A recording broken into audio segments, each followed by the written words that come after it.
mush right now. It's unfortunate.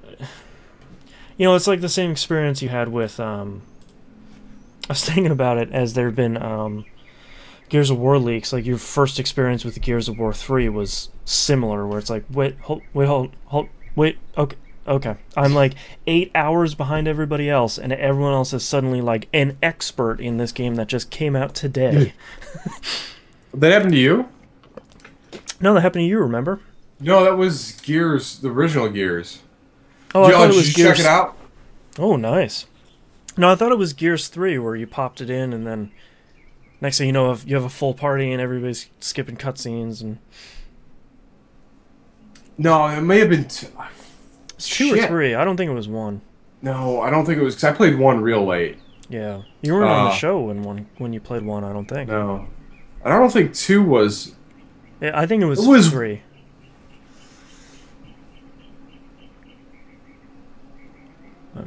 No, I kind of remember 3 being a pretty good experience. Or it was Judgment, maybe.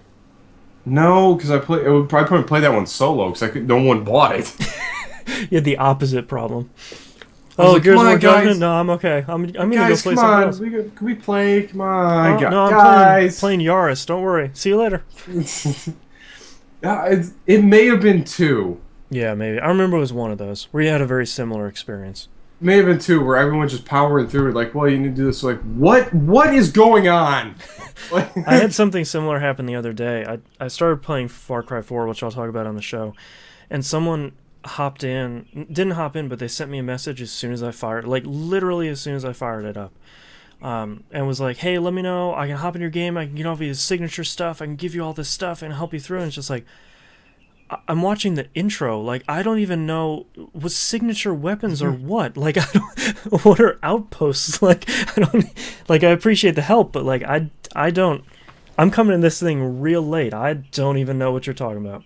Oh, all right. That's definitely... It was Gears 2. It was Gears 2 because that was... Because I didn't play 1. I played 2 before I played 1. Oh, okay. And that was like... Everyone was hopping in. Like, before I even had a chance to get through... Oh, it was... I think it was Ian. Like, it wasn't Ian. No, it was... intro. It was like, during the intro, I'm getting game advice. Play co-op. I'm like, dude. Yeah, dude, guys. Pump the brakes. Yeah, that's the only thing that sort of drives me a little bit crazy is I love our community, but there's sometimes where I'm like, I have literally put it in, and the PS4 dashboard says, you know, Jansen played this game for the first time, and my inbox is just blowing up already, and it's just like, hi, guys. Yeah. I'm turning on subtitles. Like, that's as much as I know about this game. It has subtitles. It has subtitles, yes or no? Yeah. Yeah, I don't know, like, that's, like, most co-op games are kind of like that. I'm sure I've had an experience several times where, like, you do what I wanted, like, you have that first initial, get your feet, get your bearings. Yeah, how do I shoot things? Before you make it through the tutorial level before you really want to join with anyone. Yeah. Well, and the crappy thing, too, unlike, you know, something like Borderlands, for most of these games, like, you can't even do co-op until you're past, like, the whole intro of the game. Like, Far Cry 4, yeah. I didn't open up the co-op until I finished Chapter 1, and that was, like, 8 hours through. Really? Yeah. Well, because I'm taking my time.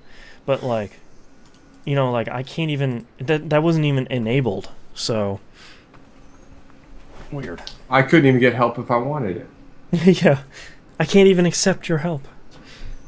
But I mean, it wasn't like a bad experience. But I mean, yeah, it's a little frustrating. Well, you know, I do have that whatchamacallit version. I ended up getting frustrated one day. And I started watching all the Blizzard videos, like the discs that come with collect Super Ultimate whatever editions. Yeah.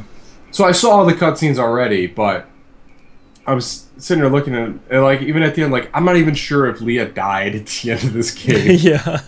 Well, and it's not even a problem with us. It's a problem with everybody that's playing games now. Is like there's too much hitting you. Like, you can't just sit down with a game anymore. Like, the game's trying to tell you, hey, you can stream. You want to upload your stuff to YouTube? Like, you got an achievement. You want to put it on Twitter? And it's like, no, I just want to play this game, like, by myself. Yeah. Uh, Yeah. trying to regain focus here. Like. Yeah, trying to breathe it out. What is that? My printer just went off. It's a Cameo from the HP Compact 3600D. Cool thing about buying a wireless printer is you can print from everywhere, but you know, The not cool thing is someone can print and you not even realize it's in your room. probably. My printer's been broken at work for... Not broken, I haven't had a chance to drill a hole in it and fill the toner yet. Yeah. And, like, it's just been so busy. Like, I fucked up. Our copier was a laser printer. I figured it's like, oh, fucking toner's the same. Oh, God. So I take the toner from my Samsung toner and I put it in on my brother multifunction laser, and everything's coming out like a flat black page. And I'm like, well, that's not what I wanted. Well, that's not ideal. Yeah. So luckily, Brother actually doesn't change their cartridges per model as much as the other brands do. Right, So that's what I buy, Brother. So I could go to Staples and pick up that cartridge, but now I used all my black toner up. So I'm like, all right, I'm gonna reclaim this. It's got the little plug, so I take the hole and I'm shaking it down with my little funnel, getting all the stuff doing out. like you're loading a musket.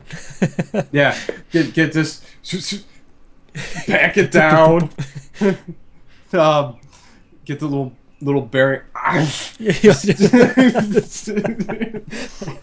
You know, you get it all in its hole. So then, my black toner, and I was like, all right, well, I got all this Samsung toner in this cartridge. I was like, all right, so it has to work. Not thinking about cross contamination now. Oh, jeez. So then I do the surgery, get my little X-Acto knife, put the new chip in, drill my pilot hole, make sure I get all the shavings and stuff cleaned up with my big silver super tape that goes over top of it. I get it all back together, it ends, print the first page, it's flat fucking black. I'm like, just like, you know what? I tried. Damn it. And I'm just like, oh, all right. So now I was like, well, maybe the shavings got in there, so I'm just going to order a new black one. I'm going to get their special melty plastic tool that punches a perfect hole with no debris everywhere. Yeah. So, but I haven't had time to order the black toner cartridge yet. Yeah. It's your hot season right now. Then, because I got that fucking slapdick Tony that I work with. Like, he's got a color printer at his desk, but he's using my laser all the fucking time. Well, it prints so much better pictures. It's like, you have a fucking laser printer right next to you. In arm's reach.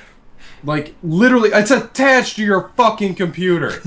Like, it can't go very far. It does all the stuff. Have you done any maintenance on it? Have you cleaned the heads? Have you run the cycles on it? Yeah. Oh, I don't know how to do that.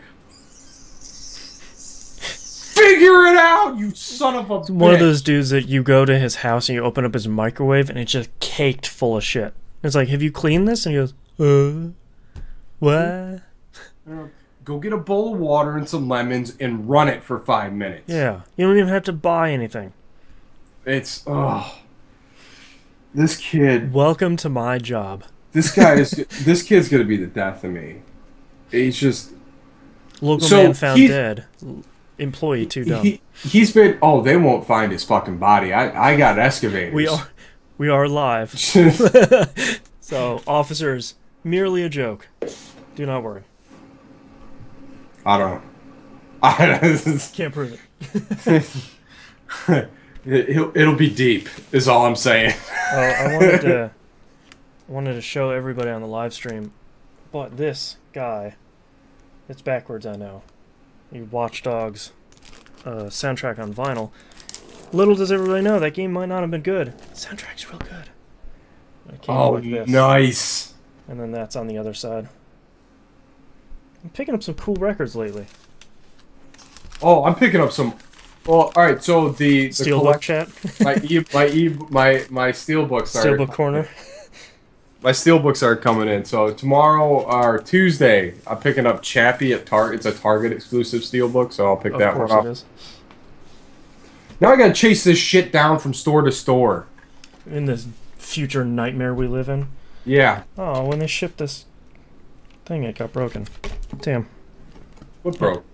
The Watch Dogs, this top part here. I don't think I can show it. Oh. Right, it's torn open. Give me my $10 back. You should just get a response letter, dude. It's like, no. That's what's so great about a lot of records today is they're really cheap and they all come with codes to download the thing you have in MP3 form. So you never even have to wreck it. Yeah, it's great. But yeah, I don't know. Anyway, steelbooks. So anyway, no, fuck. That's something. Whatever. So this dude, he literally like, all right. So he's been with the company for 5 years now. Mm-hmm. All right, and every year he just becomes more and more incompetent at his job. Like it's the opposite of what's supposed to happen. It's unbelievable. Like, all right, so we have some pretty standard terms that we use, like standard duty asphalt, heavy duty asphalt, and it's the spec that it's installed. Like, he has asked me this year alone 9 times what it is. It's like that's what a new guy asks. And I'm just this year alone, like, and he's like, well, I don't know, it's not like I've been doing this like all winter. I was like, you've been doing this for 5 fucking years. Like, what's the difference between 301 and 304? And I got to the point where, look it up. Well, how much would this cost? It's like, fucking work it out. Google it. Work it out. Put it in the spreadsheet. Well, this makes no sense. I mean, it's only a foot wide by 22 feet long. How much concrete would that take to fix? You know the fucking math. Like, put it in the formula. I look at I have a whiteboard behind me. It's got all my equations and shit on it. Yeah. So when someone asks me something stupid, I just point. Tap, tap, tap. Point. Look, right there. Well, what if it's this? Just shut the fuck up. Just take a picture of it. Oh man, I was losing my fucking mind the other day. So he does this stuff. He's like, well, how many bags would it be? There's a calculator on Quickcrete site. Do that. If it seems unreasonable, well, do you think Pete Nard could mix 26 bags of concrete? What? That's a lot of bags of concrete, bro. Like, have you ever mixed a bag of concrete? Yeah, it's a pain in the ass. Imagine that 26 fucking times. Like, yeah. It's a lot of concrete, would bro. you ask another human being to do that? Then you wouldn't do it. Right. Oh my gosh. If it sounds crazy, it's crazy. Enough inside baseball. Oh my god, he drives me nuts. Alright, you ready to kick this thing off? Got a lot of news stories. I saw that. Stuff to talk about. I saw that. Yeah, I saw like in the Sunday ad for Best Buy, they got Rory McIlroy, PGA Tour Golf. It's like, holy shit, that comes out next week. July 17th. I'm like, why is that in the ad now? It's a month away. I didn't think it was coming out that soon either. Now we know. I mean, I'll play it. Yeah. I'm ready. We'll see. We'll see. It's gonna be terrible. I have a feeling. I feel it in my bones. It's gonna be a train wreck. It's gonna be an absolute wreck, and we'll say like, well, I hope next year's one is great, and it won't be. And then the third year is gonna be awesome. Then we got 3 more down years. Yep. So PGA 2020 will be really. That's the one. Yeah. Pre-order now. It. That's got to be right. 2020. Yeah, right on the PS4 and the Xbox 2020 One with the new Rory vision. Cyber Rory. It's gonna have like he's gonna hit the ball and it's gonna be like that retina. You hit that all the way out to Sector 7. Get that 1-3 parsecs. Holy shit. Oh. Welcome to the pre-show. Yeah, we have fun here. TVGP. Oh. Balls. Yeah. I got a new golf toy though. Oh yeah. Yeah. All right. So I told you about the little things I put in the bottom of my club. Yeah. All right. So now I got one that attaches to my golf glove. Hmm. And I don't know how this picks up metrics. Like, I'm sure it's got accelerometers and gyroscopes and whatever and stuff in it, but A lot of scopes going on. where's my phone? All right, I wonder if it still has any of that stuff recorded. So this thing was pretty cool.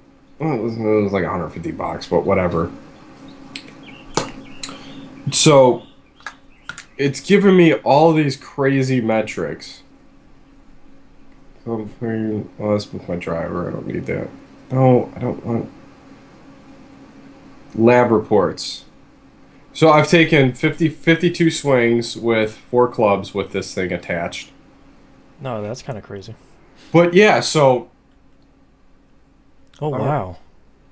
all right. So anyway, what that's saying is like it's giving my tempo. My average tempo's 3.6 to 1 forward. Okay. Because it's like usually you're supposed to time it, it's like you start 1, 2, and then 3 on your downswing. It's going to cut the third part of it. It should be a 3 to 1 swing. Technically, cut 3-point swing in the video game. Yeah. My average position of my backswing is an average of 278 degrees. Jeez. My club plane is -6.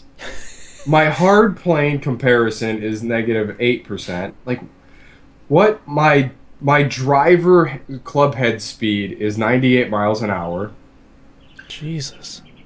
And my average iron club head speed is 84 miles an hour. Apparently my driver head speed is not fast enough.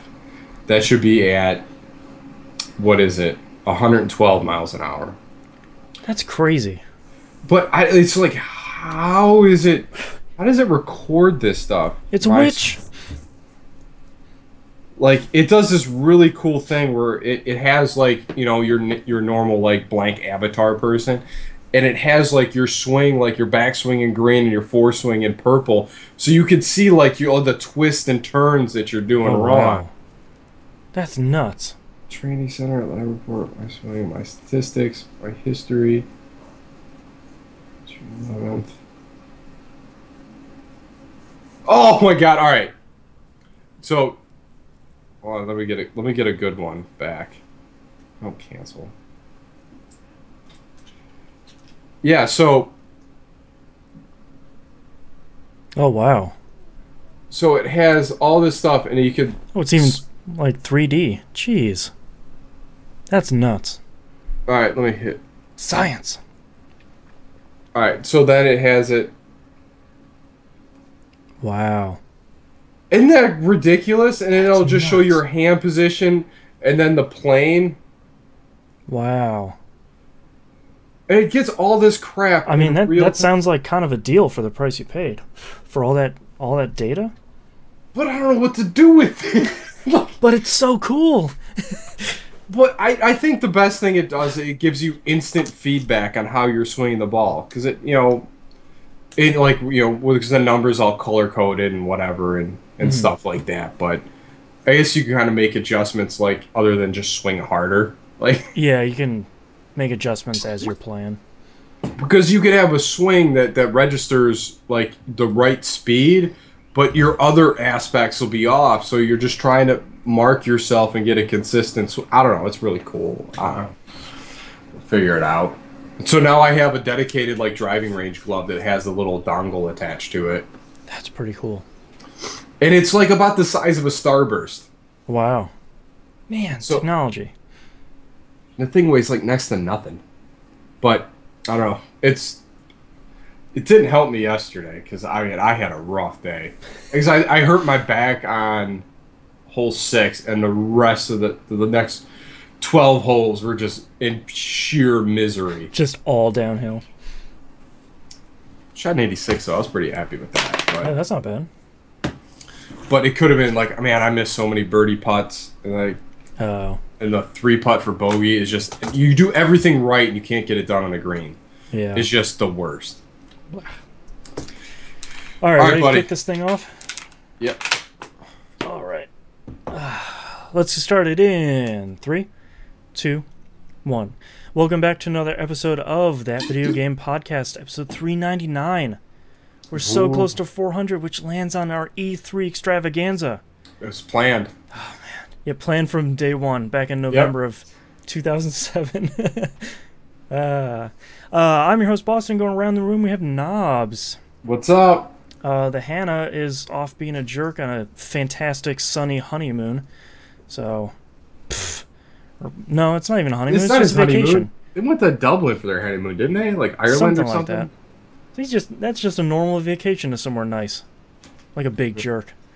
Yeah. What is he, in Aruba? I think it is. Something. We were doing the Beach Boy jokes. That's true, we were. So it's probably. A couple programming notes here. I released a whole bunch of episodes last week. Alongside with TVGP, we have a new episode Picking Up the Pixels. We have the Game Club recap for last month's game, which is Tomb Raider 2013, so that's up there right now. And we have a spoiler cast for Life is Strange Episode 1. Hannah and I sit down for way longer than we wanted, probably about 45 minutes, to talk about just the first episode of Life is Strange. So you should go check that out if you played that. That turned out pretty well, and we'll keep doing it for each episode as they come out. So keep an eye out on that. But without further ado, Mr. Knobs, what have you been playing? I played a couple games this week. The most literal definition of a couple of games. A couple of games. We were coupling a game. we were making virtual dinosaurs or whatever. You know, little spice of this, little spice of that. Yeah. Little cuttlefish in there. Life finds a way. Yes, it always does find a way. Dinosaurs, you'd be scary. Yeah. Dinosaurs, you crazy. You crazy. You're my boy, Blue. But no, Monday night, BF4. Again, still, you know, need to round out some ranks a little bit. We still got our mainstays. We're still rocking probably between, 5 to 7 people every week. So, not bad. Come in and join us. Join in the hilarity and what Donnie would do for Jim Brown. So, yeah. That's new players, old players alike. Yes. Come on in. Yeah, coming in. The water's fine. It may not always be a good time, but it will at least be entertaining. Yes, the conversation does always get a little fast and loose. So, yeah. Join us. That's a great time. I'm kind of sad they haven't been able to making Friday nights anymore. Social gatherings and things. My social calls. Yeah. A man about town. Sorry, I ring the bell twice. Don't know what that means. The postman knocks twice. Okay. Yeah. Gotcha. Now I'm back in. All right. Yeah. I've been sick all weekend. But mostly I've been playing this week. I haven't been able to tear myself away from Diablo 3. Yes. That's a good game. Yeah. That's a real good game, and I finished it. Hey, yes. With the help of a few people, but nice. We kind of powered our way through that game today. I started today at level 34, and I finished with I'm level 70 with a 380 some odd Paragon level now. So you leveled up all the way. Yes. All of the levels. It's all the way in there now. Yeah, you got like 400 levels in one day. Well, I've learned a lot about the minutia with some weird gibberish talk between our friend Seven Hender and Tom Gamer. Yeah, really throwing you in the deep end. Yeah, they're handing me gear, and okay, I put it on. And they're like, "Well, why are you wearing that?" Because you told me to. You told me to put it on my body. Yeah. So, the rift levels, the greater rift levels, I should say. Yes. Yeah, those are no joke for someone who doesn't know what they're doing. No, greater rifts are supposed to be like, hey, remember rifts where we kind of gave you some stuff and you guys had fun with that? Here's something that's way harder. Yeah. Yeah, it was way harder. So, finish that. Whatchamacallit? The Reaver of Souls thing was pretty cool. That was a great antagonist. Yeah, I thought that whole expansion was super good. Yeah. That was real cool. I wish we didn't blow through it in 20 minutes, but whatever. Like I felt like the adults are running ahead. My little legs just couldn't keep up with the guys in front of me. It's like watching a So, movie on TBS, and it's like, this movie's 3 hours. It's like, we got an hour and a half. We need to do this.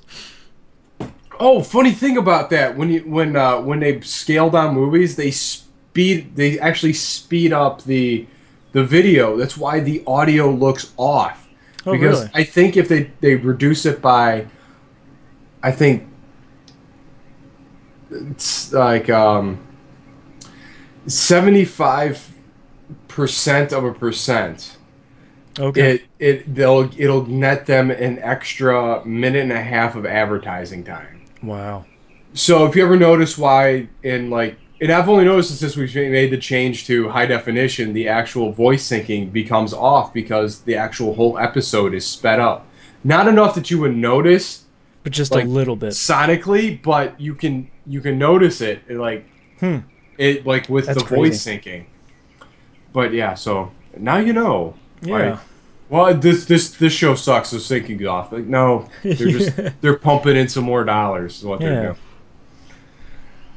Anyway, but yeah, so that game's really good, and I I kind of wish I would have been able to get through and actually learn a few of these things, like the high level stuff myself. But it really Yeah. did kind of thrown into the crucible playing a game that's been out for over a year. So Yeah, that's the unfortunate part about picking it up a little bit later is sort of like everybody's like, "Oh, you don't know?" It's like I am like 5 hours into this. I don't know anything. guys, come on, guys. I know how to move and shoot. But all right, so I think they changed that whole Belial fight. Remember, I hit that roadblock Yep. when I was playing on the PC. It looked completely different than what I remembered it looking like before. I think they made it a little bit easier because before he was a little brutal. Well, it wasn't. I mean, the actual look of him looked different to me.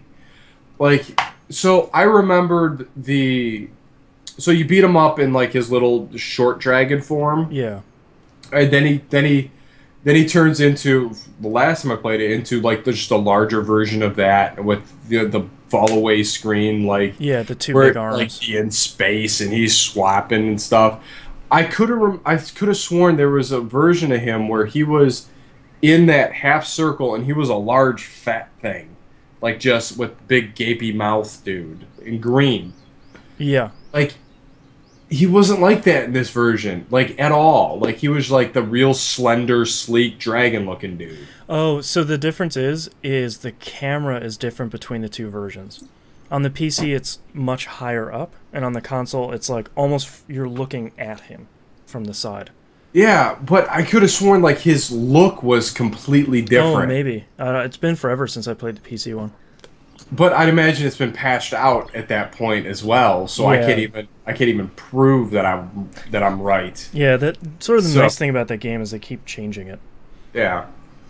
But man, I got a lot more progress done. Like I rolled through him first try. I'm like, I cannot believe this. Son of a... Like I was so like hunkered down, ready to be angry again, and just like, man, that wasn't okay. much of a threat at all. That's how it should have gone the first time, I think.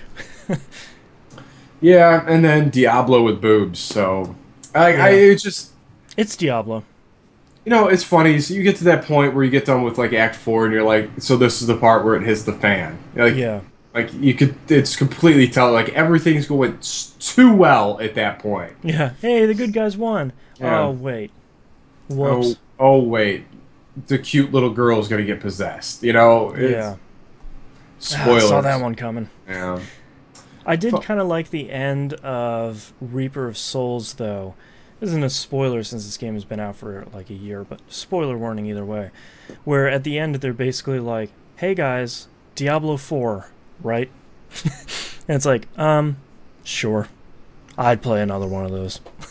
Well, yeah. I mean, they're like, well, now that the Soul Stone's been destroyed, guess what? Everything you just did in this game is worthless. Yeah. Now all the lesser evils and supreme evils are back out in the ether, ready to triumph again. Yeah. I thought that was kind of funny where they're like, evil can reign again. And it's like, I know. Yeah. I know. I know. It always does. You never really quite get rid of it. Yeah. But there was one scene where I thought was really cool when you were fighting the I forgot his name already. The Reaper dude with the cool little sickles. Yeah, So when he takes the Soul Stone, it just does this cool slice, and all those little shards just go. Thoop, thoop, thoop, thoop, thoop, thoop, thoop. yeah, I was like, oh, that's awesome. yeah. There were some good bosses in that expansion.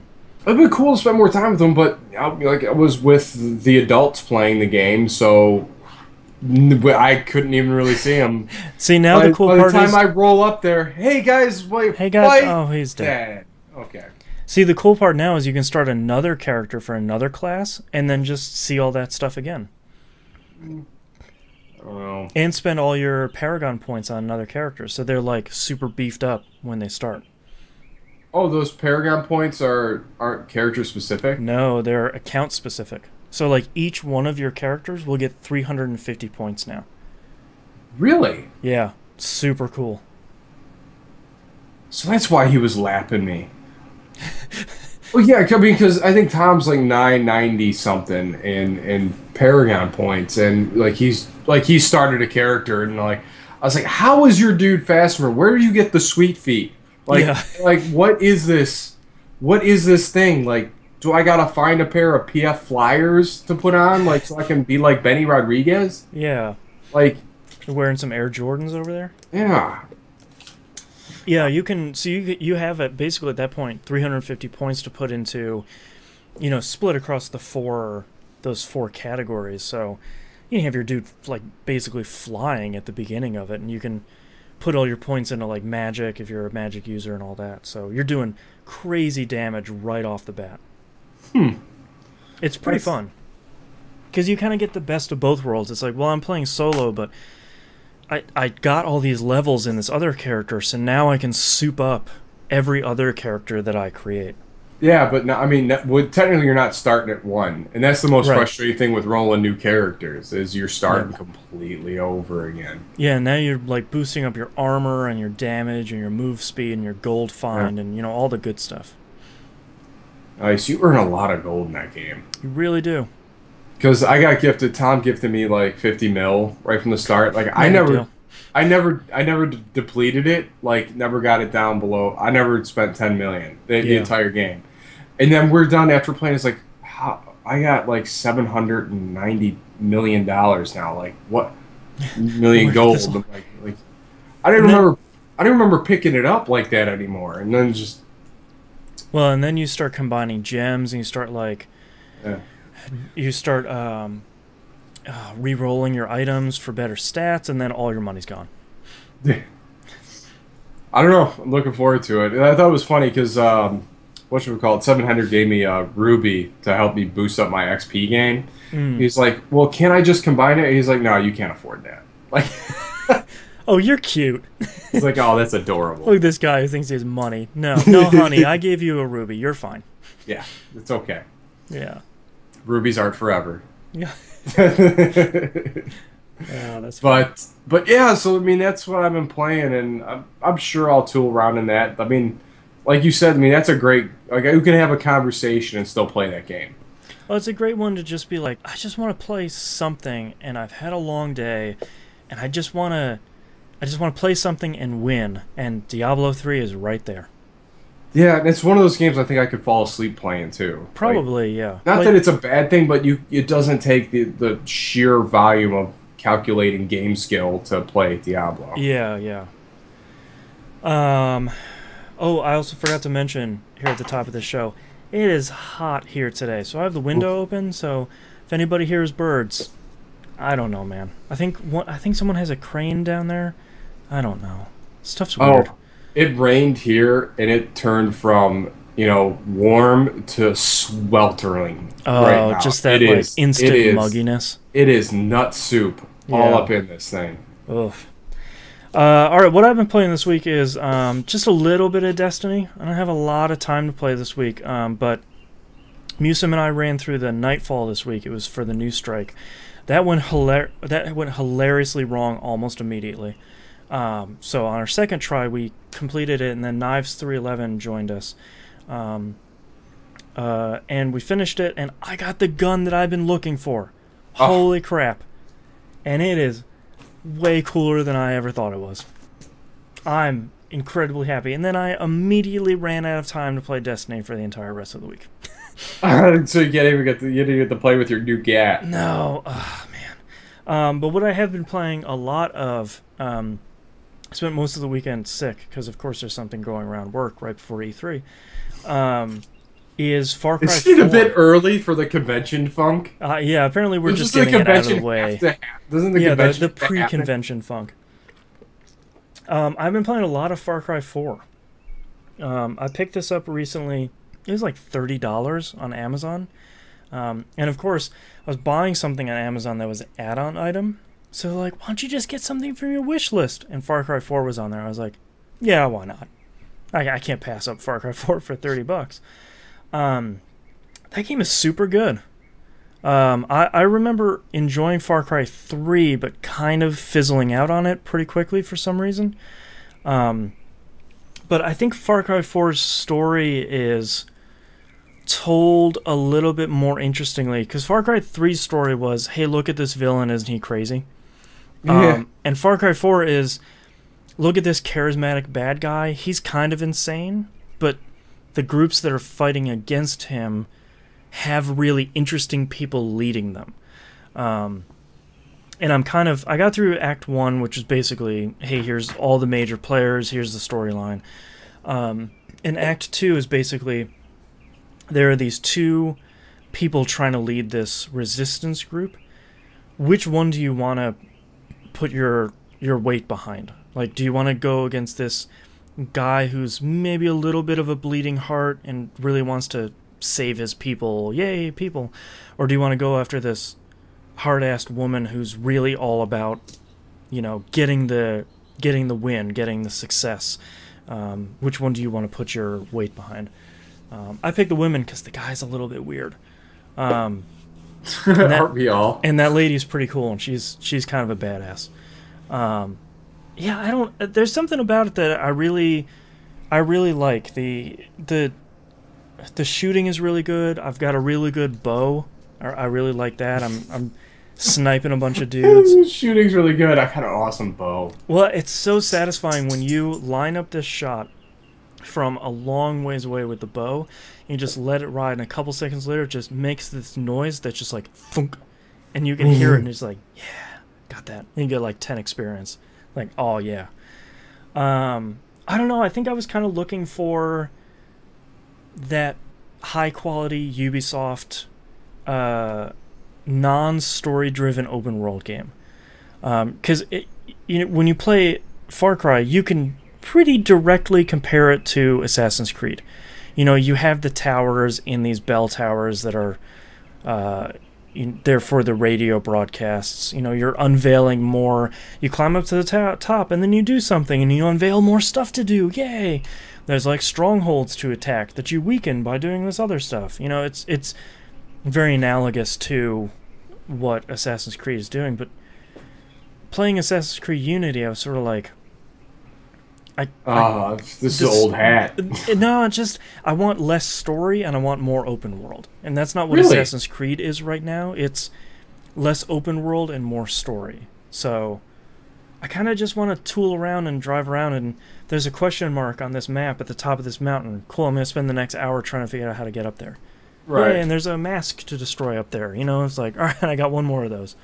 And the feedback loop for a lot of the collectibles is really great, because you go on this collection screen and there's all these little dots of like 32 storyline missions and 150 propaganda posters to pull down and all this stuff. But every time you do one of these things in the world, so like you pull down a propaganda poster and it says, all right, you've pulled down 30 out of 150, only 5 more to your next reward. And I was just like, oh, now I gotta find 5 more. This dog. Jeez. Let me love you. He doesn't want you to be on camera anymore.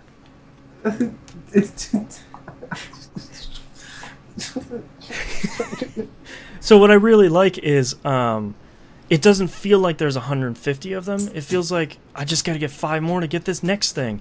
And the next thing will be like, hey, we gave you a free gun. You don't have to spend $150,000 in the store anymore, because now it's free.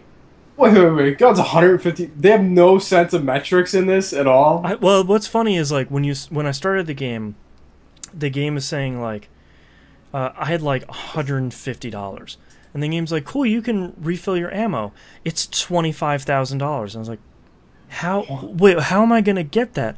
And I went over like a couple feet over, and I searched a dead dude. He had like $6,000 on him. I was just like, oh, okay. Oh, video Gotcha. game economies. Yeah.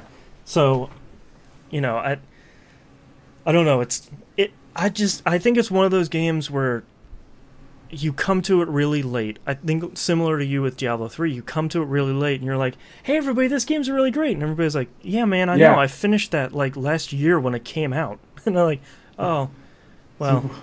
Where have you been, bro? I'm still collecting masks over here. Like, people are like platinuming this thing 6 months ago. You know, so I don't know if this is not news to anybody, but Far Cry 4 is pretty great, guys. Watch, they'll probably announce Far Cry 5 at E3 this year. And I'm like, yeah, man, I don't know. How does Far Cry 4 end? I guess it ends well. They're making another one. I guess. But that's the great thing about it. It's cheap now. Is Steven Dorff still doing the voice? I have not heard him in this. The main character actually doesn't talk that much. Is it the same? Nice. Is it supposed to be the same dude from the Far Cry 1? No. Oh. No. It actually has kind of an interesting story because you're playing this guy AJ Gale. Do you have malaria in this one? No, thankfully. I only made that mistake once. And your mother has just passed away, and she wanted her ashes spread in Kiryat, where she was born, and she met your father. So you go back there, and then immediately as soon as you get there, things go wrong with the villain. The intro to the game is that trailer they released at E3 last year or 2 years ago, where the guy comes down in the helicopter, the bus gets blown up, that whole thing. So, yeah, I don't know. Far Cry 4 is pretty great. Everybody should play that. If you haven't yet. It's super cheap. It's old enough that when I opened the case and tried to redeem one of the DLC codes in it, it had expired. It expired. And I was like, right. You know what? I love getting stuff like when I buy like a used Blu-ray or something at like a buybacks, and like they have the code still in there. And you open it up, and it's like, who wouldn't redeem this? Yeah, and it's like 3 years expired. Yeah. Like, okay. Sometimes those still work past the expiration date. Yeah, and no harm in trying. Never know if you don't try. That's right. But that's all I've been playing, and the Hannah isn't here to save us. I'm sure he's playing the Masquerade Vampires. Probably. Something on the Vita. He probably brought it on the plane with him. honey. Hi. Yep. Nope. Playing Stealth Inc. 2. All right, let's take our first break.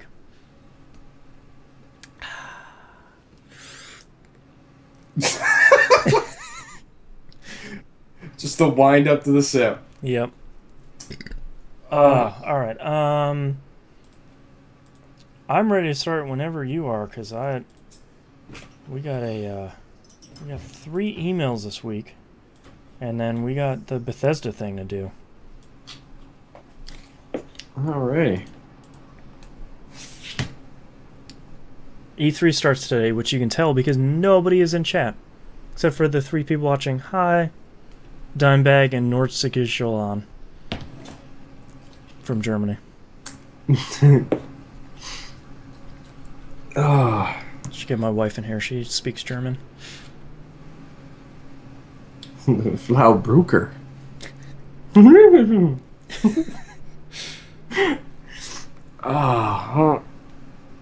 so excited to watch. Oh, go ahead. Oh, so I learned something today. We're talking with Heiko. We were talking about pizza. That's 700. We were talking about pizza, and I guess there isn't a German word for pepperoni. So when we talk about pepperoni, I think their version of the word pepperoni is a peppercini. He's like, I don't understand why you guys like that on a pizza. It's just a little pepper. I was like, no, pepperoni's like sausage. And I was so angry I could not describe pepperoni well enough to my liking. It's like a greasy sausage. Well, yeah, it's like a sausage, but it's more of a salami than a sausage. And Yeah, that's true. Yeah, yeah, yeah. so It's kind of the chimera of the two. it's like a denser version of like a chorizo sausage, but it's Italian.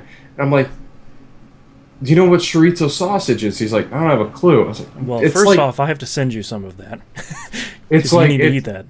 it's like spicy meat sleeve sausage stuff. Like, Yeah, you guys have that there. I know. I was like, I know. It's like, well, kielbasa, right? I mean, that's Kinda, but but not really. I think Tom made the joke. It's like, you guys took over Belgium first. How do you not know what kielbasa is? Like it was Too soon, Tom. oh, it was really funny, but Uh, he was really tired. I was getting really frustrated trying to describe this. I trying to didn't have describe a meat. so I was trying to describe pepperoni, and I couldn't do it. It's annoying me now that I can't describe what pepperoni really is. Yeah, look it up It's on Wikipedia. pork and spices and a casing, and it's hard like salami. Like, I'll send you some. Screw it.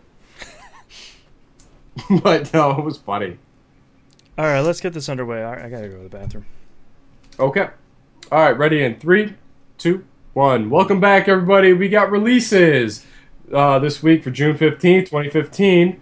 We have Payday 2 Crime Wave Edition for the PS4 and XBO. I really had to scrape to see if anybody was releasing anything during E3. And Payday 2 is our year's winner for... Oh, this week? Okay. Good luck. All right, let's move on to news stories. Oculus had a pre-E3 press conference, which they called an E3 press conference. You can't say that if it happens a week earlier. That's not how that works. There's one today on Sunday, and that's pushing it. And they showed off the final physical version of the Oculus Rift. Looks pretty similar to what we've been seeing before. It's got some more padding inside. Seems like it has some better screens. It has removable headphones, so if you don't want to bring your own headphones in, you can do that. Seems pretty much like the same technology. There's nothing crazy new about it.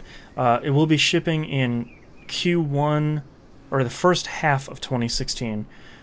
So still a ways away from that, potentially a year away. No price, which is unsurprising but kind of disappointing. And surprisingly, it's going to be bundled with a Xbox One wireless controller and a dongle for PC. Which is interesting. Also, the other interesting thing, too, is if you want to use that with your Windows PC, you have to have Windows 10. So, that's a Microsoft thing and not an Oculus thing. If you're running Windows 8, you can get it for free. So, that shouldn't be fine. I've been using Windows 10. It's Windows 8. If you're using Windows 8, it's the same thing. They also unveiled the really crazy looking, what are they calling it? The Rift Touch controllers? Yeah, those look bizarre. Yeah, they almost look like those wrap behind your head headphones, but you're holding two of them, and I guess punching in the air. I don't know. The only other thing they showed off that was interesting, but people are being sort of snarky about is with Windows 10. So the whole thing with Microsoft and Windows 10 is you can stream your Xbox One games to your Windows 10 PC, and with your Oculus Rift headset, you can play those games on your Windows PC streamed from your Xbox One, which on the surface sounds cool. But the way that they're presenting it is you're sort of sitting in a 3D room, and the giant projection screen in front of you is showing your Xbox One game. I get why they had to do that. It just, there had to... You sort of have to wonder, is there a more elegant way of doing it? You can't... I understand that you can't have the entirety of your field of view being taken up by just an Xbox One game without VR and 3D stuff, but there had to have been a better way than I'm looking around this room and playing Forza 5 at the same time. You know, it's just Yeah. weird. And they showed off a lot of games. Insomniac's making a third-person adventure game using it. There's some horror games being made. There's some other stuff being made. So Now, does the Oculus do any eye tracking? So it does some head tracking stuff. They're going to be shipping it with apparently a super tiny little camera. There's apparently all these LEDs, invisible LEDs on the front of the mask part. And the camera that you'll be sort of putting on top of your monitor will help track all that head stuff and all that movement. I don't know if they do eye tracking. That's the one thing that I haven't been keeping up on, is whether or not it does the eye tracking inside of the headset. I'm assuming not, because they haven't really pushed it. I mean, I would assume that would be like the thing that would make it work better than anything else. Is if they could track your eye inside of it, that would make driving games, because you're always looking around the surroundings, right, would make that work so much better. Yeah, I don't know. I'm not. Admittedly, I'm kind of behind on a lot of the VR tech because it doesn't really excite me. Like, I don't look at it, and you know, my favorite thing too is like, I love watching footage of people using VR headsets, and you notice everybody that looks up, they have this face, just with their mouth open, just and half of the videos on the Oculus website are people looking up doing that face. It's just like, maybe that's the natural state of VR. Just balance this thing in your head like a seal. Like, yeah, just someone's like, dropping food in your mouth. All right, let's move on to our much more important second news story. Shadow Warrior 2 is announced. Nice. Two big things. There are three big things that are super cool. Number one, 4-player co-op. Number two, which they're talking and saying 4 wangs, which is perfect. Number two, procedurally generated levels. That's awesome. Number 3, loot system. Wow, just keep checking those boxes, boys. I mean, they're making a dirtier Borderlands at this point, I guess. So, they released a trailer, which was pretty good. Lo Wang sort of slicing a monster in half, which was super cool. All CG. I'm assuming these are all announcement trailers that I'm assuming are just going to be gameplay at E3. But it's kind of nice to see someone doing something with Shadow Warrior, because I thought that was going to be a game that came out and everybody's like, it was okay, and then it just didn't sell enough to get another one. It was really good. I guess I have to play Shadow Warrior now. I guess. Let's do it. Speaking of another game we loved, Darksiders 2 remaster for PS4 and Xbox One was finally actually for real announced. It's coming this winter. It has such a punny title. It's the Darksiders 2 Definitive Edition. Oh, come on. Yeah.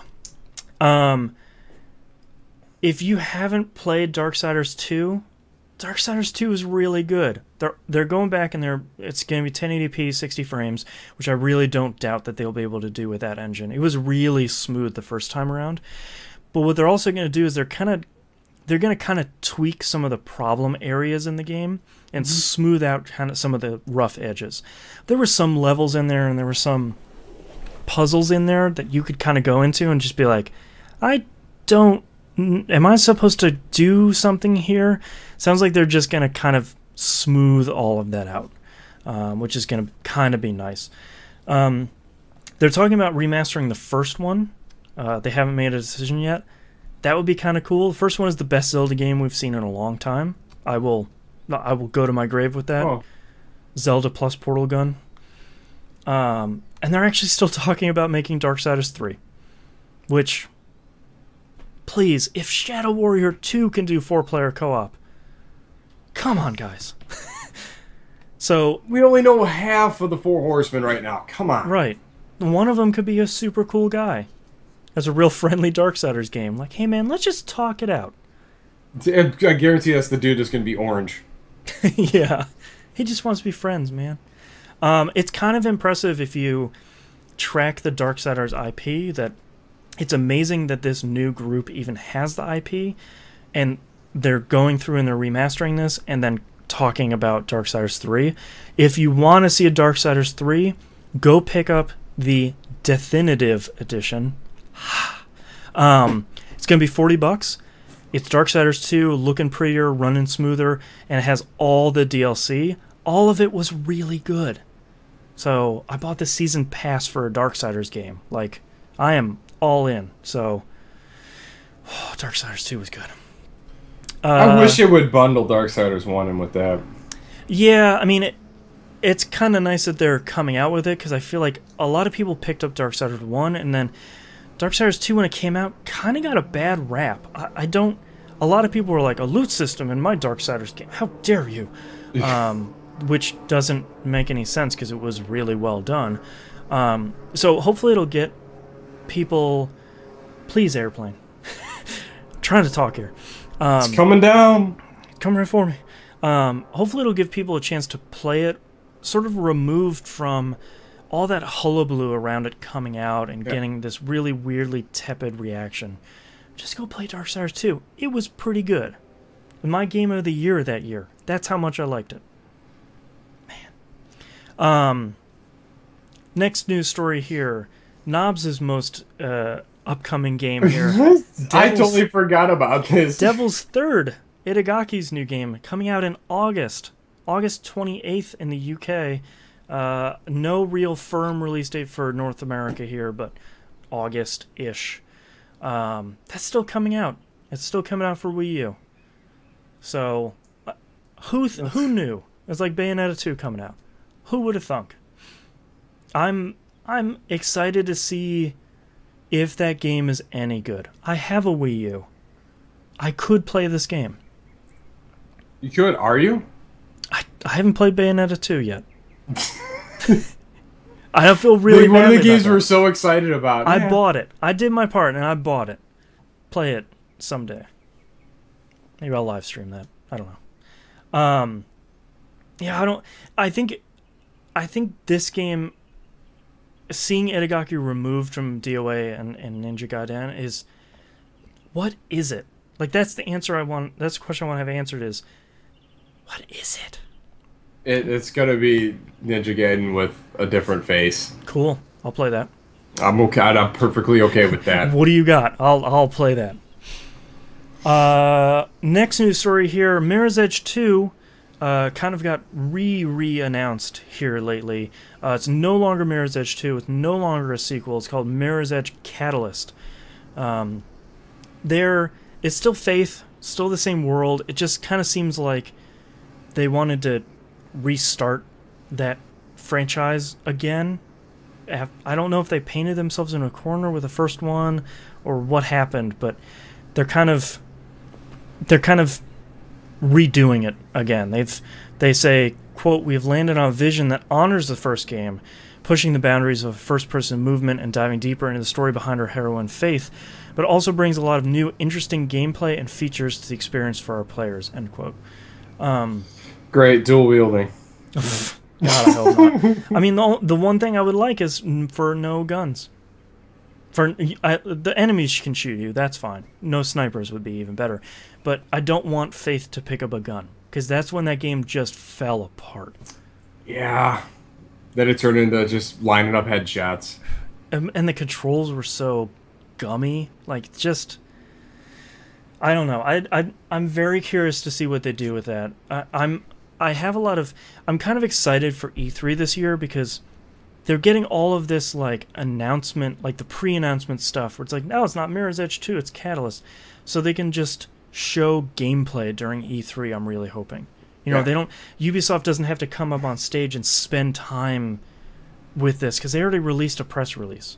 Like, they can say, like, Mirror's Edge 2 is now Catalyst. Go to mirrorsedge2.com to find out more, you know, like, and then here's 5 minutes of gameplay. You know, I'm hoping that's what E3 is like this year.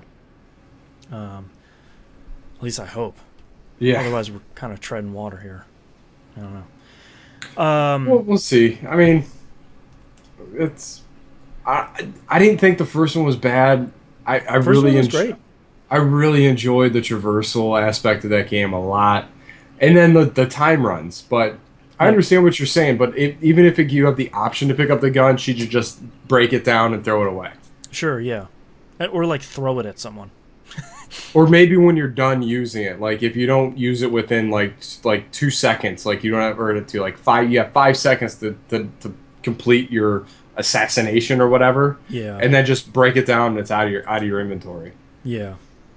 I'm really curious to see what they do. I feel like there's so much stuff that they can do with that game that no other game has done, that they can't really retread tired ground. No. It's not like, oh, these Mirror's Edge clones. Ugh. God, was this the 10th one this year? You know, like, Yeah. that's why everyone's so excited for it, because it was a cool idea that actually worked and was a fun, exciting game. And then we got nothing else. Yep. It's like there's been no Borderlands clones.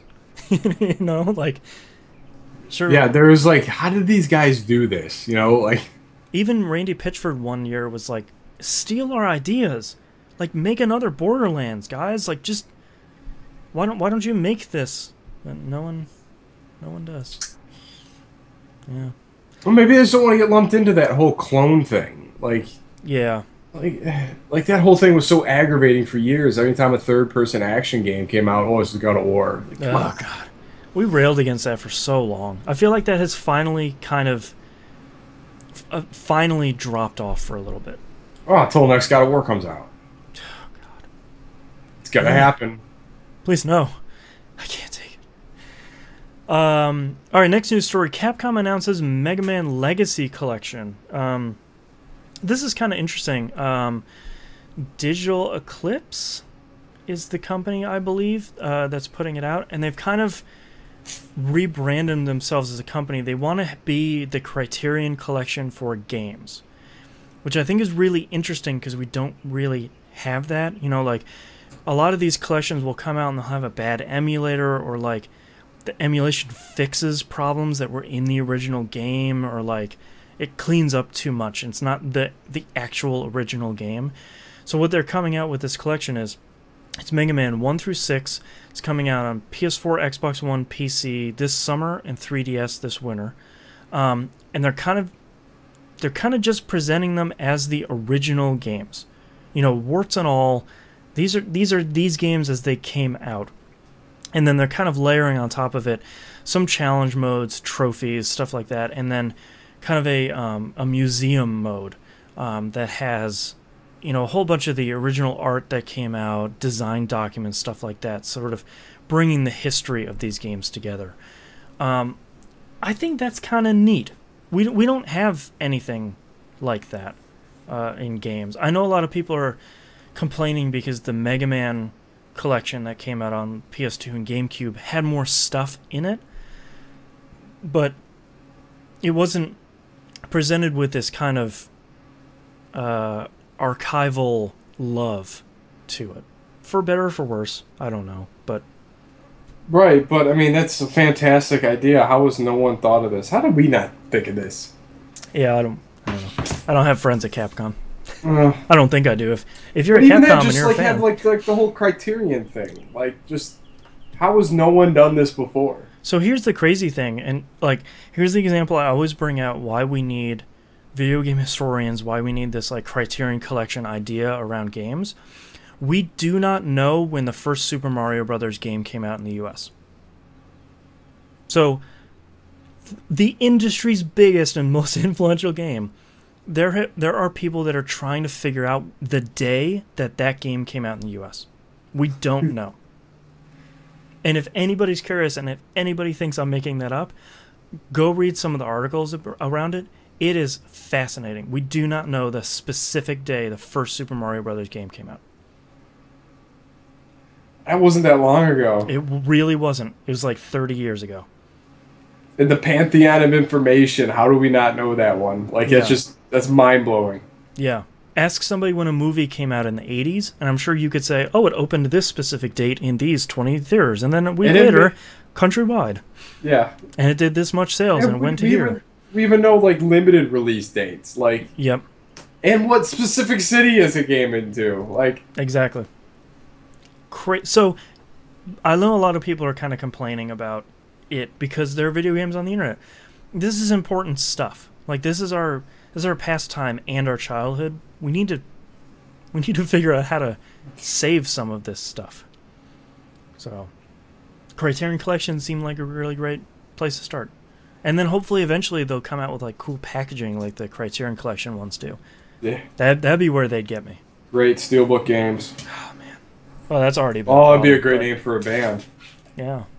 Next news story: Bloodstained Ritual of the Night Kickstarter closes as the most funded video game on Kickstarter of all time, with over $5.5 million in crowdfunding. Holy crap! That's a lot of cash. That campaign has unlocked so much crazy stuff. It is. I'm just trying to go down here. They only originally needed $500,000. You have 3 playable characters. David Hayter is doing a voice in it. Local co-op. You can play as bosses. There's some retro levels and 8-bit soundtracks. It's the biggest castle EGA has ever made. It's coming on a Wii U, Vita. There's and one of the last couple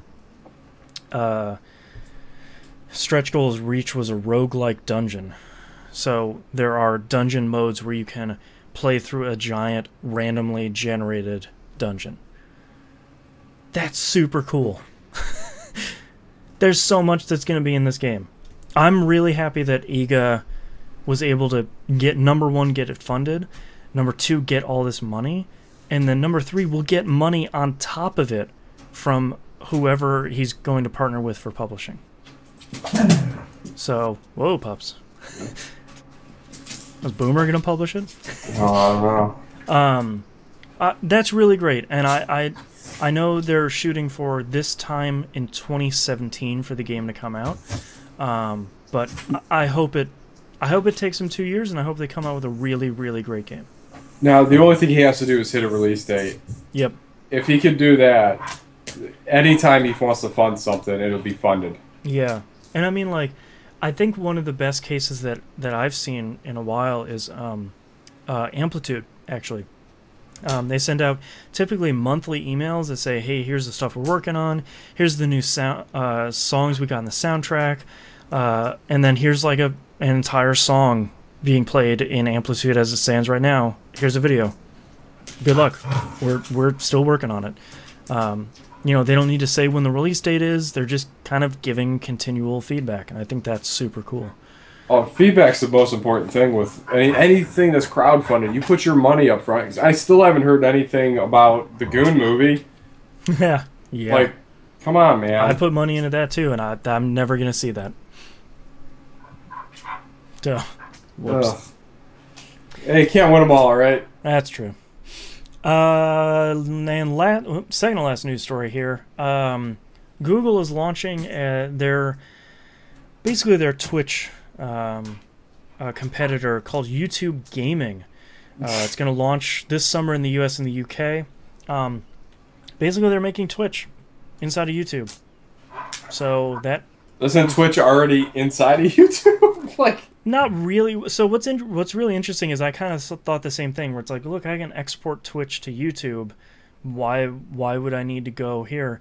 But what one of the real strengths of Twitch is, as a subscriber, is you can really customize your page, like your main landing page, when people are either watching your stream or coming out to see who you are. You really put a lot of stuff on there. Looks like YouTube is going the extra mile to allow you to further customize and brand that page.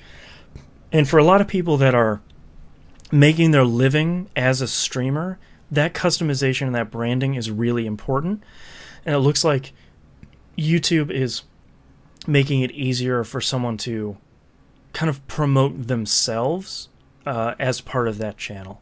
And I think for people that may use that as a living, I think that's probably going to be really beneficial for those people. And then you don't have the middleman of, well, I'm recording over here, but my archives are over here, because Twitch really flushes that stuff out pretty quickly. You don't have to say, like, go to my YouTube channel to check it out. You can just say, like, click on the videos below my face, and then there you got all your stuff. The one great thing about this is Twitch responded to YouTube, the YouTube Gaming Twitter account. YouTube Gaming said a new player has entered the game. Twitch said, welcome player 2, add me on Google+. That's great. So I thought that was a little, a little catty, a little diggy, but Oh, is that funny? what else are you gonna do? So If that came out like instantly after their announcement, that's brilliant. yeah, that would have been pretty great. So we'll see. I think this is a market that doesn't have too many players in it. It's really Twitch and Hitbox. That's about it. So someone really huge like YouTube coming in can really, I think, really make a difference and really shake stuff up because they have the money behind it to let it fail a little bit until they kind of find the right combination of stuff, and then it kind of takes off like wildfire. So we'll see. We'll see. That's coming cool. This summer. Yeah.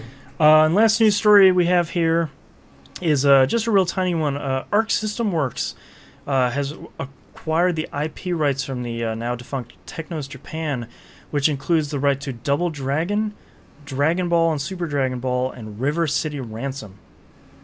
That's awesome. Yes. Number one, it would be great at the very least if they would just make those games more available, but if the talent at Arc System Works can kind of make a modern version of those games, that would be pretty neat. I think that would kind of go a long way. Would love the new Double Dragon. Yeah, and not the one we got. No. Double Dragon Neon missed the mark. had really good intentions, had a really cool style, just wasn't good. No, have you flipped through the comments on it? No. Someone put one of the screen caps, a year has passed since Bimmy and Jimmy defeated the Shadow Warriors. That's the sort of lore I'm looking for in my my Double Dragon. Oh, that's fantastic. So, for anybody that's listening, you probably noticed we're not talking about a lot of the rumors about E3. E3 is next week. I'd rather save all that stuff until it actually gets announced or doesn't get announced in like a day. No use really talking about it now and kind of getting us all in a tizzy if nothing's going to happen. So, yep. Well, I mean, it's a bit late to talk about rumors anyway. It starts tomorrow. Bethesda's press conference happens in like 4 hours, so but in the meantime, before E3, let's get to some emails. All right. First one's from Billy, aka Bilsiford. Greeting, gentlemen. Greeting. What's up? Now that I've finally caught up to the current episode after binge listening to just about a year of casts, he says he started with episode 347, E3 2014. I just wanted to pop in with some questions. First up, last week I downloaded the controversial Hatred by Destructive Creations. I've only played the first 15 minutes and I already feel like a monster. Now I understand why Twitch placed a ban on AO titles just a few days before its release. So my questions are, did any of you guys plan on checking this out, and what are your thoughts on this crazy game? I'm not checking it out because that game looks like it sucks. I know there's all... I've stopped... I haven't wanted to talk about it on this show because, number one, the game looks super lame. It seems like someone took like an angry 15-year-old's diary and then just had someone voice act that. It just looks like it's not fun to play. And this is sort of removing from the are they, aren't they possibly neo-Nazi developer group that has made me not want to talk about the game at all. And that's what's surrounding this thing? That's one of the very few things that are surrounding Hatred. But I think most importantly, it seems like a group of people that played Postal and Postal 2 and said, I'm going to make one of those, but serious. But serious. It doesn't work. Postal and Postal 2, at the time, and it looks so tame now, but at the time was pretty tongue-in-cheek. Yeah. Some of it was a little serious, and it was sort of like, that didn't work. But it was a lot of it was really tongue-in-cheek. And the Postal games, I never played them, but I got the impression that they were still fun to play. At the end of the game, they were fun games. Postal 2 was a lot of fun. The game was pretty ridiculous. But the thing about Hatred is it doesn't look like a fun game. It's a it's a twin stick shooter. Who cares? Like, I'm not looking for an edgy twin stick shooter. No one's looking for what? That.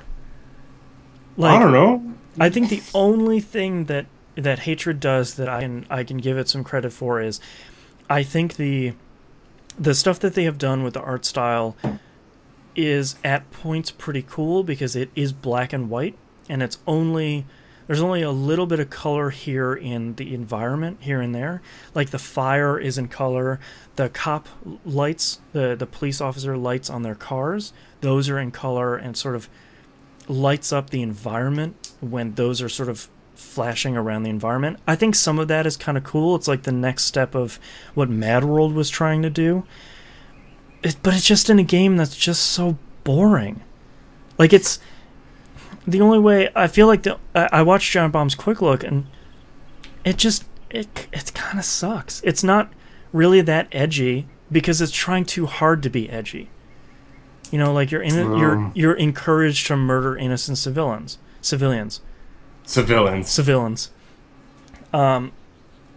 Okay. Like, it's not edgy just because it's trying to be. You know, it's boring, and there's been so much controversy around it, and some of which has seemed manufactured by the developer to get coverage of it. Kind of like how when a GTA game comes out, Fox News is murder Samuel Burns. Yeah. You know, it seems like they're really trying to, but nobody cares. You know, I don't. Sorry. So we just haven't talked about it because it's boring. No, that game is not even remotely on my radar. So yeah.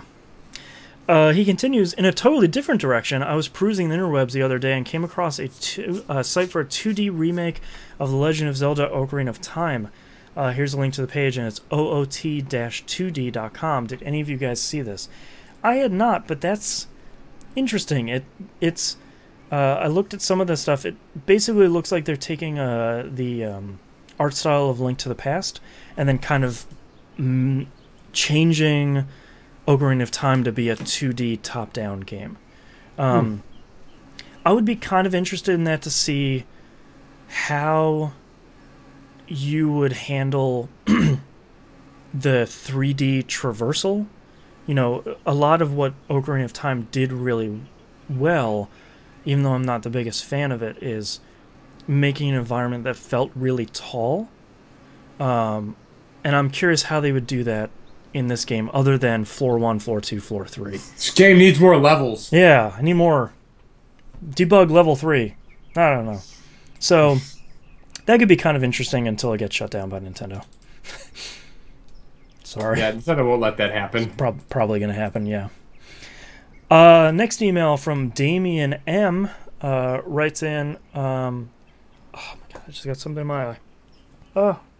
Getting all teared up here. What is it? You caught me in a big yawn. I couldn't even fill. Jeez. I really got something stuck in there.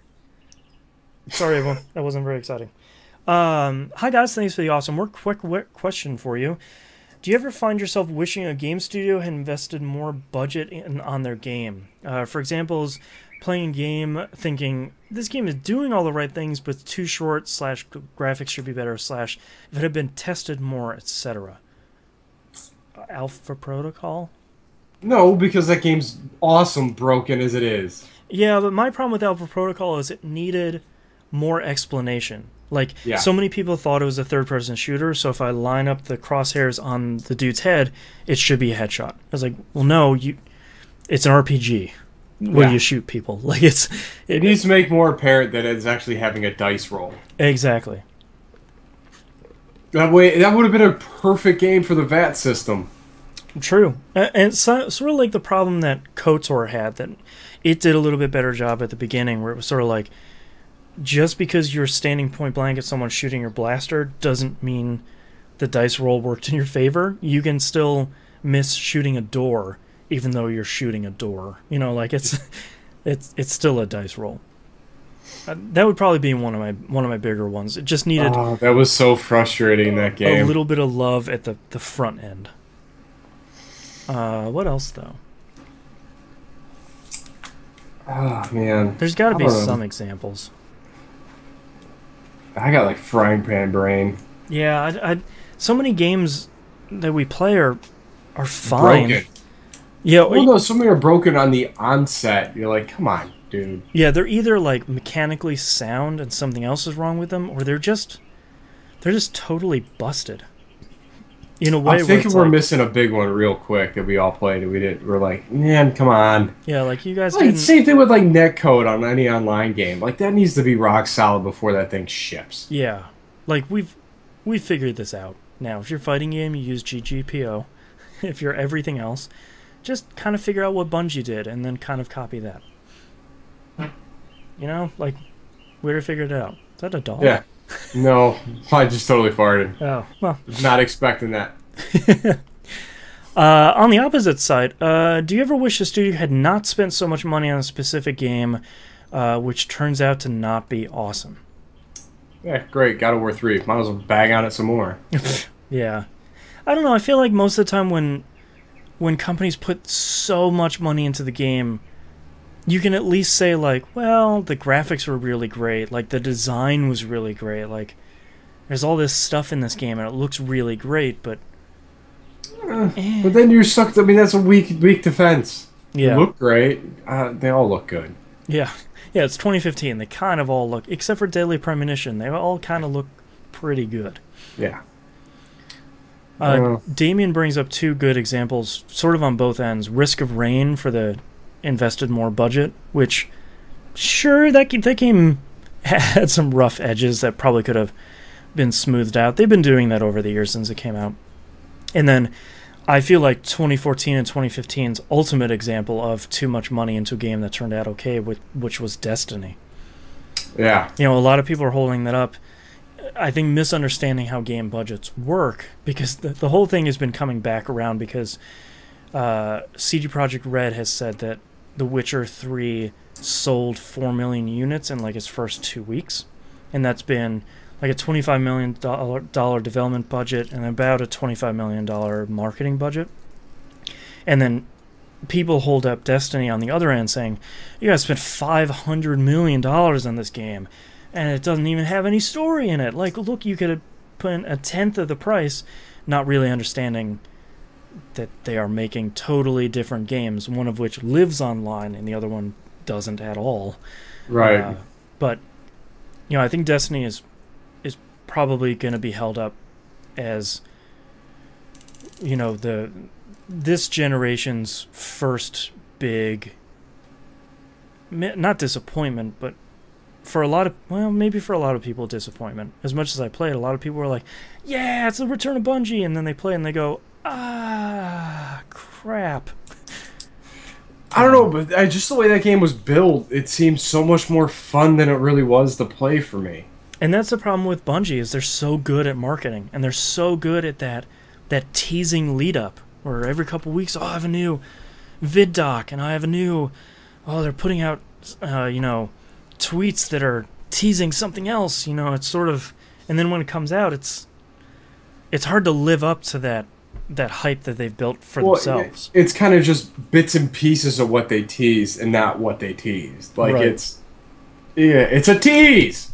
And, you know, for someone that is really invested in Destiny, but paid attention to none of the hype living up to it, because for me it was just another Bungie game.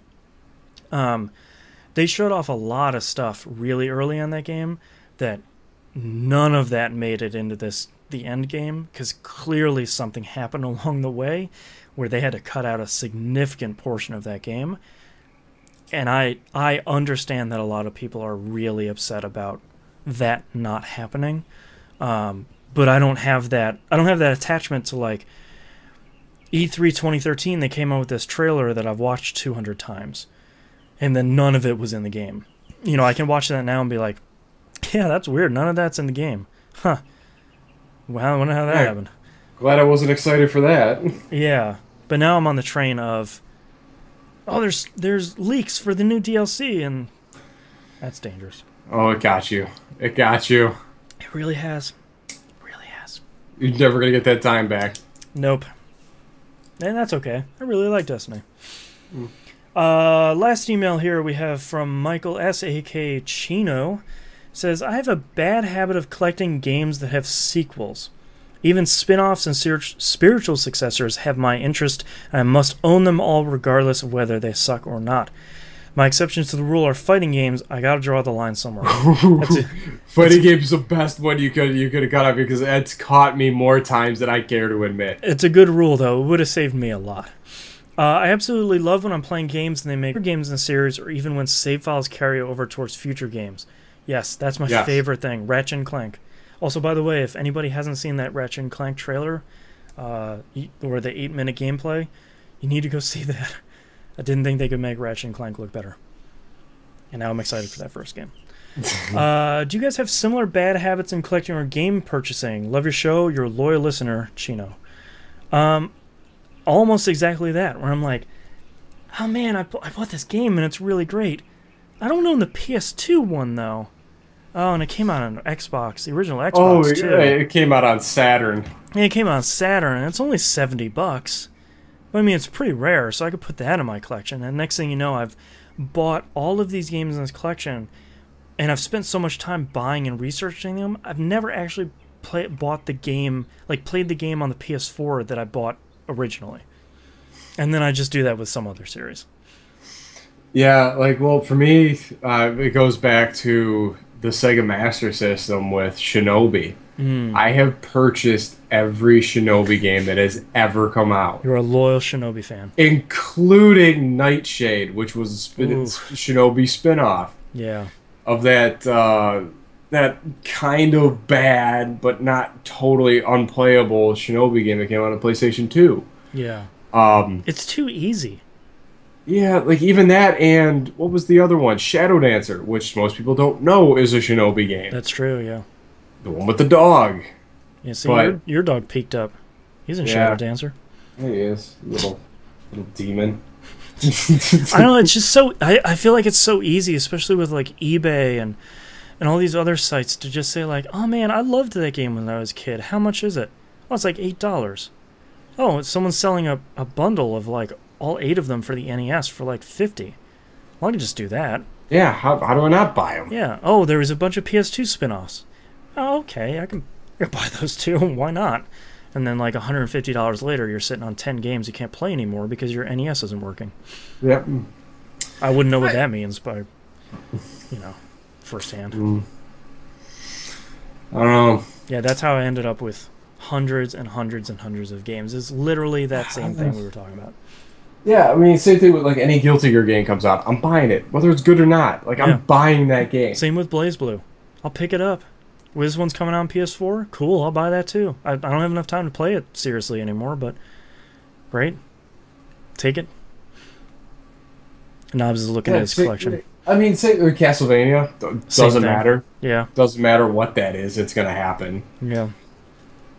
I don't know. You just find those series that you just become so ingrained and loyal to that you can't help yourself. Or even worse, developers or publishers, like Sega for a long time, where it's oh, it's a Sega game, just put it in the cart, whatever. Hence, my extravagant Dreamcast collection. Well, I feel like for our generation, the time for the PS1 and the early days of the PS2 and the Dreamcast were this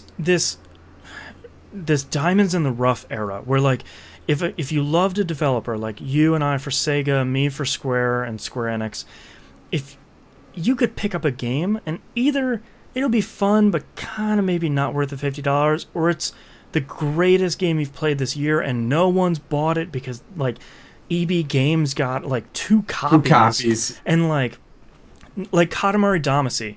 When we bought that, no one knew what this crazy game was, And I think you and I had heard a little bit about it, where it's like this crazy Japanese game.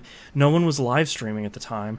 You see some coverage in magazines, because that's how old this game is. You're doing what in this game? You're rolling stuff up? You're rolling things up, and it has great soundtrack. Like, what? But you could take the leap on these games, and every once in a while, they'd turn out to be these amazing games that, like Rez for the PS2, like these games where they look like Rez is 5 levels of, and this game's a $50 game, and doesn't have a lot to it. You play that game for someone. You're like, check this out, and you're like, the game looks unfinished, and you're like, but you build the level while you're playing. Like it's meant to. You're on the internet, so like here's the story. Wait, listen to this song. Yeah, this level has horses in it. Just imagine this is like a playable analyzer for your music. Like this is what that turns out to. And I feel like that's what got us in so much trouble was we're rolling the dice on so much of this stuff to say like, okay, well it's a Sega game for the Dreamcast. Oh man, like what was that that group that put out, that was the heyday of like Sega having 10 different groups. Like I don't remember what the group was that put out Jet Set Radio. But like they kept putting out stuff, and then I was like, oh wait, they're making this Billy the Hatcher game for GameCube, and you're like rolling on an egg? Like what's happening here? And you took the chance because it was probably going to be really good. And we were following like development groups back then, and and then those were so like company specific. Yep. Like AM2, like you knew if those guys were putting out a racing game, it was going to be awesome. Yeah. And then if they did some weird game, not like a Sonic game, but I think AM2 did Alien Front Online. I think they did. And that turned out to be okay too. Yeah. Not the best, but it was fun. It could have been really fun, but that was like in the infancy of playing games online all the time. Yeah. Like I'm sure if that game came out now, well, probably not now. Maybe in the 360, like that group, that era, that first XBLA bunch. Yeah. That game would have been a hit. Yeah. Yeah, I feel like that's where that really comes from, is this rolling the dice during that era and having it work out okay, but you can't really roll the dice anymore, unfortunately. Just aren't that many games coming out of that caliber. So. Well, and the investment, like it's risk management. Like a lot of those games did not sell. Yep. No matter how much we love them, they do not sell. Like same thing with like, remember how hard it was to find a copy of Zone of the Enders 2? Yep. And that game is amazing. Yep. Yeah, and it's back then you could make a game for $1 million, $2 million, and if you don't make that money back, that's fine, because Final Fantasy VII sold 500 million copies, and we made a lot of money, so you can go try your thing, But nowadays, you sell 50 million copies of a Call of Duty game, you're starting to break even. Well, I mean, if you even most entertainment industry is turned into this, it's either a blockbuster or bust. Yep. Anymore. Like there's no, it did good, and then we'll give it another one. Like Disney just canceled a sequel to Tron because what was that movie they just released that did terrible? It didn't do terrible, but did okay. And the fallout, Tomorrowland. Tomorrowland didn't meet expectations, so they canceled the sequel to Tron. Yeah, it's great. Just sort of like see it 30 years. It's like what? Yeah.